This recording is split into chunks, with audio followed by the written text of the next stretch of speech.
Imagine lying awake at 3 in the morning, exhausted but entirely paralyzed by a mind that won't stop playing out worst-case scenarios. You likely view this state as a form of deep, responsible planning. You convince yourself that analyzing every possible variable is the only way to ensure you are truly prepared for what comes next. In reality, you are abandoning the current moment to borrow problems from imagined tomorrows, scenarios that have not happened and may never occur. This mental simulation offers a false sense of control. While it feels like you are making progress, the result is almost always complete stagnation. When you treat these non-existent future problems as immediate emergencies, your mind becomes its own prison. This focus on mental simulations actively robs you of the only reality you actually inhabit, the present moment. The Stoic philosopher Seneca observed that we often let our finite time slip away because we are preoccupied with the future. He saw that we suffer more often in imagination than in reality. This cycle continues because your mind finds utility in complexity. Specifically, complex problems delay the need for immediate responsibility. By framing a situation as overwhelmingly complicated, you create a sophisticated excuse to remain stuck while maintaining the appearance of being thoughtful. You might tell yourself you are simply waiting to feel ready, but readiness is often a shield used to avoid the vulnerability of making a definitive choice. Overthinking serves as a stalling tactic, protecting you from the risk of action by keeping you trapped in the safety of theory.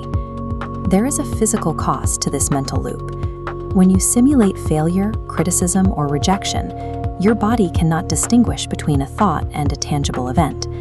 These vivid simulations trick your nervous system into reacting as if a threat is physically present in the room of you right now.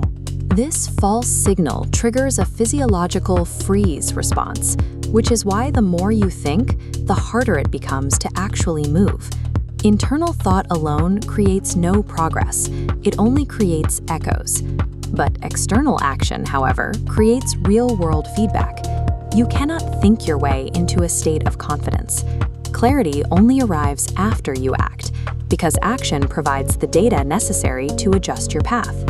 The paralysis you feel at 3 a.m. is not a character flaw. It is an ancient survival instinct, currently being misdirected by your ability to imagine endless futures. To break this cycle, acknowledge that time is your only non-renewable resource. Every hour spent simulating a maybe is stolen from what is actually happening.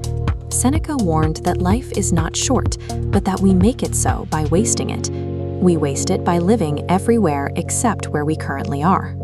You break the complexity trap by stepping out of these internal simulations and grounding yourself in immediate physical action.